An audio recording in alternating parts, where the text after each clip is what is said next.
The history of the death penalty in Oregon is pretty interesting, and it's been back and forth over the decades.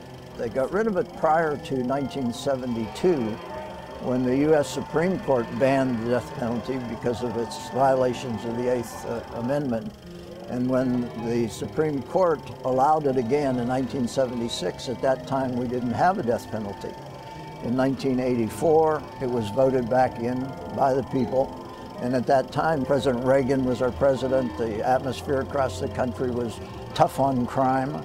And there were a couple of very violent murders at the time in Oregon, and the people voted to bring it back.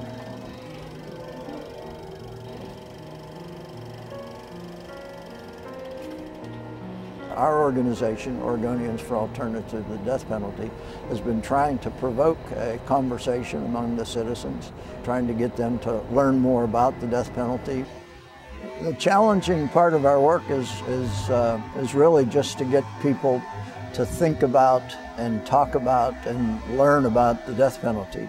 It's been my experience that most people don't think about it, they don't care to think about it, they don't know that we do have it, they don't know what the ramifications of having one are. Part of that is the fact that we don't execute very many people in Oregon. We've had the death penalty now for nearly 30 years, and in that 30 years, we haven't had a single person executed against their will. In other words, the people that we've executed are people who've given up and said, I want the death penalty. And we've spent millions and millions of dollars in that period of time pursuing something that doesn't make us any safer, and where we have a 0% success rate. Well, Gary Haugen is a murderer. He committed a murder and received a life sentence. When he was in prison then, he was charged and convicted of killing another inmate in prison, and as a result of that, he was sentenced to a penalty of death. It's not unusual in those cases for a prosecutor to ask for a death sentence. The argument essentially being that if he's already doing a life sentence, what additional punishment can we give him? And oftentimes prosecutors will say that the only additional punishment that can be handed out at that point is a sentence of death. I don't think there's any crime that deserves the death penalty. I don't think there's any human being that deserves to die. What we're talking about is the taking of a human life by the citizens of a state. And it's simply not something that I think the state ought to be doing. I believe that we can keep ourselves safe by sentencing someone to life in prison. I also believe that when we take a human life, we're saying that murder is okay in some situations. It makes no sense to think that somehow with the crime of murder that we repeat the crime in order to prove that it's wrong.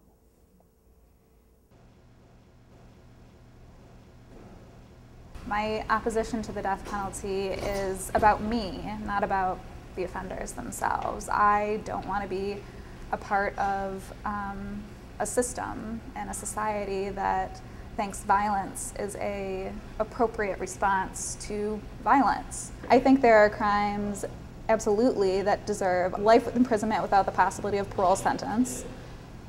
But I believe the state never has a right to kill one of its citizens. Period. Especially not in my name. I've had the opportunity to meet with victims' family members. Those are some people who I think many of us feel need the death penalty, and there's a strong sense that we can't, if we remove the death penalty or don't have an execution, then somehow the victim's family has been deprived of some essential part of their healing. What my experience has been is that people are never completely healed from these experiences. These are unhealable experiences that people's lives are forever changed. So the idea that any one thing will produce a healing of that is honestly ridiculous. I mean, the reality is that most people who lose a loved one to violence don't have the death penalty to fall back on. They are having to adjust in other ways, and that's true of every person who's lost a loved one to violence in Oregon, because we don't use the death penalty. We use it to charge people, but we don't execute people.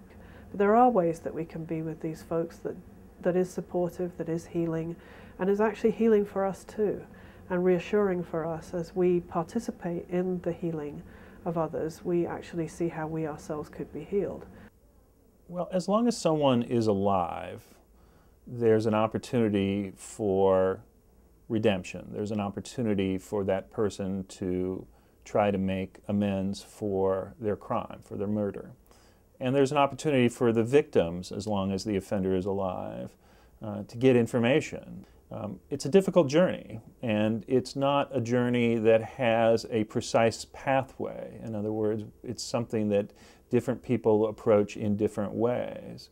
But what the death penalty says is that that journey can't happen, that we're going to put an end to it on a certain date and a certain time by a certain way.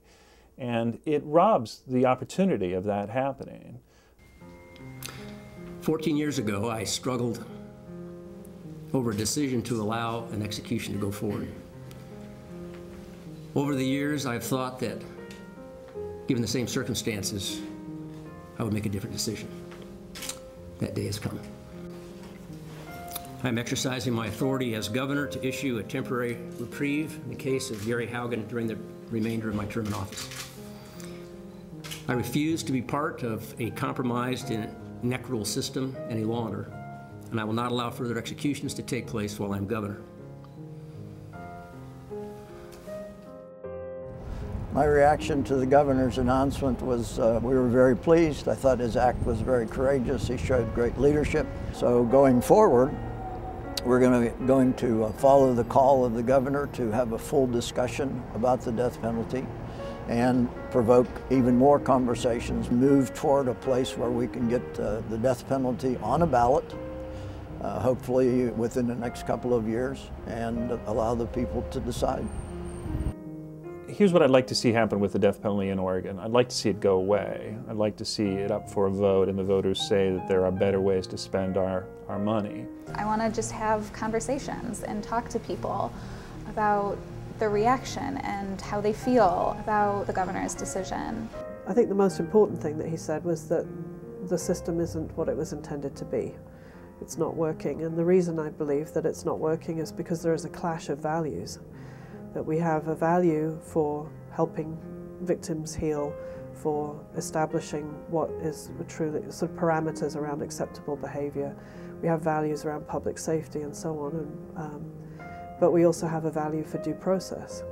We have a value for protecting the innocent from these kinds of accusations. We have a value for ensuring that rights are preserved in the criminal justice system, and those sets of values come into collision.